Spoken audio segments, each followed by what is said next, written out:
Welcome to Burlap Teachers. Enjoy the video. In this video, I will explain how to play Super Mario Odyssey on iOS. First, understand that official iOS support for Nintendo Switch games does not exist. You will need to use an emulator, which simulates the Switch environment on your phone.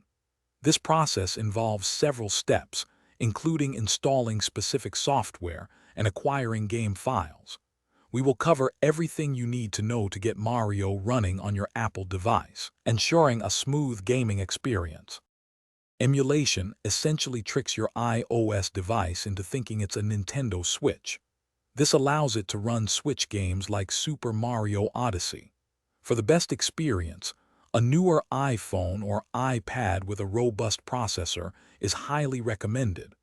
Older models might struggle with demanding titles, leading to frame rate drops or crashes. We'll discuss how to choose the right emulator and optimize its settings for your specific device. Hey everyone, if you're finding this guide useful, please hit that like button and subscribe to the channel for more awesome content.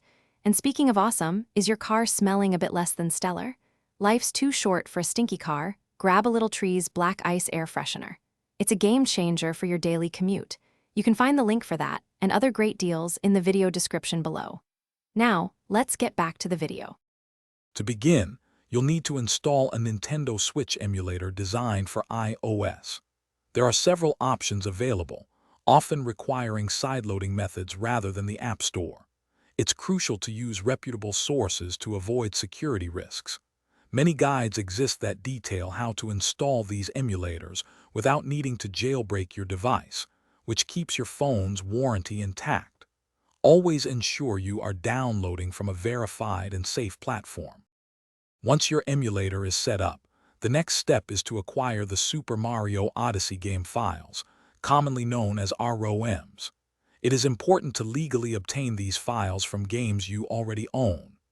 After loading the game, you can configure the controls.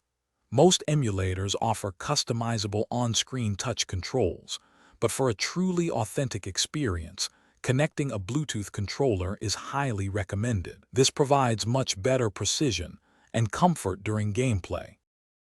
Thanks for watching. Consider subscribing if this video helped you.